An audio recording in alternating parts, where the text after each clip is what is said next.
So, any of you who have been watching my channel fairly regularly will know that it is no secret that skins and character customization and weapon customization is my weak point. I'm like an addict, honestly. I will do anything for a new weapon skin. I'll push somebody down the stairs. I'll sell your grandma's TV. I don't care. I'm crazy. Don't pay attention to me.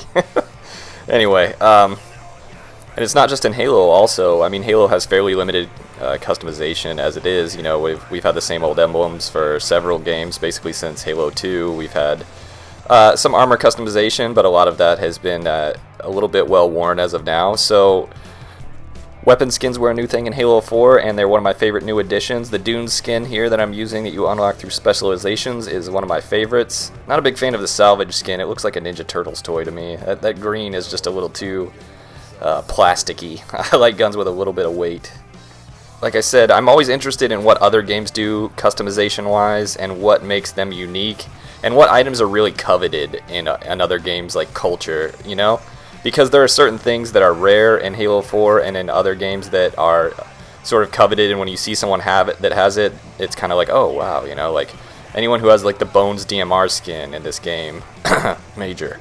Anyone who has the, you know, the Fotis armor or something like that. Those are really hard to find. They are much more rare, and you don't see them often in matchmaking, so it's fairly impressive when you run across somebody with one. And in my time doing the podcast for Project Onyx, I was talking to Toastbomb in post-game shows quite often, and he plays a lot of Counter-Strike. Like, I think Counter-Strike is basically his main game right now, with there not being a solid competitive Halo 4 to go on, so he was talking to me about weapon skins in Counter-Strike Go and how they are like, there's like a huge culture around them, and I just found it super interesting, so I did a little bit of research on my own. And by the way, before we get into that, this is an untouchable capture the flag gameplay. I may play a little bit defensively around the flag area. You might call it the Slayer role. Anyway, it was a nice streak. It's probably the longest streak I've had in Halo. I think I even went past it and almost got to the next tier. I forget what it's called, if it's invincible or something like that. I think I finished off around 27 kills before I got stuck as I was sorting someone. So enjoy that, and let's get into the skin discussion. So skins in Counter-Strike are unlocked in 3 different ways. They are unlocked from earned weapon crates, random drops after matches, or buying them from using real-world money from the Steam market, which almost can work as an auction house type thing. People will earn rare skins in the game and then sell them for real-world money and make quite a handsome little return on it. So that's something to keep track of. That would be very dangerous for me. I would end up spending an inordinate amount of money on skins, I'm not going to lie.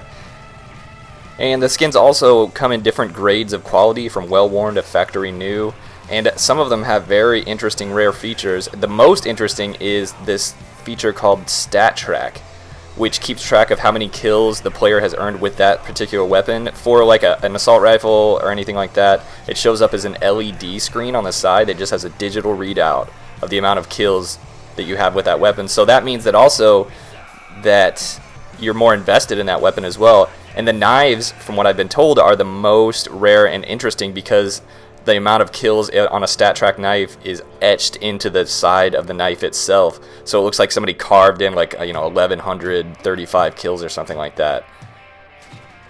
And this feature is the one that got me the most excited because it creates an investment in your weapon rather than just, a skin that you earn from like a pre-order bonus or something like that, or a skin that you unlock from a specialization. Those are not particularly engaging to the player, but if it's a personal skin, if it's something that you personally have a stake in, like imagine if this were brought to Halo somehow. I know that there are limitations with RAM on the systems and memory, and I understand that, but hypothetically, if this were brought to Halo, imagine the possibilities for investment in a weapon. Say you just take the utility weapon like the battle rifle, which is basically what everyone uses in Halo 4. It's the base weapon that sort of sets the standard for matchmaking. Imagine if your stats, your kills, were etched into the side of the weapon, but not just like in hash marks or in numbers, but say for every 1,000 kills you get like the legendary elite skull with the 2 knives behind it. and that counts as 1,000 kills. And then imagine the guy who has 100,000 kills with the battle rifle, and his whole battle rifle is just elite heads etched into the side of the weapon, and it creates sort of this, like, if you see that guy in matchmaking, you see his weapon, and you're just like, this guy's a god, you know, like he's been playing this game forever. That, for me, that enough makes a weapon so much more coveted, and you're so much more invested in it. And say that the memory-wise, there is enough room to do the stat tracking thing in a Halo game. What if there were enough to couple that with your normal weapon skin, so you could have your normal weapon skin with the skulls etched on top of it, counting your kills as well? I mean, that would set your weapon completely apart on the battlefield. It would be yours alone. That combination could be something totally interesting and unique, in my opinion. And also Emblems. There are many other games out there that have a much more robust emblem system than Halo. Like I said, that the emblems in Halo have kind of gone all the way back to Halo 2 as just pretty standard emblems. You have different backgrounds and different emblems to go on top of that, and you can alter the colors. But other games have completely custom emblems that you create on your own. There are several different layers that you can use to overlay and create completely custom images. They've ran into some problems with people making, let's say, lewd images. But at the same time, the possibilities out there are endless. And then also you can place that emblem on your gun, which would add just another layer of customization, another interesting thing to set your weapon apart, to set your character apart. And those are the type of things that make players sink thousands of hours into your game, because they have a completely unique identity. And I know I've harped on this till the cows come home. I've talked to several players who could care less about any kind of customization. They've never fiddled with their armor since launch day, and I understand that.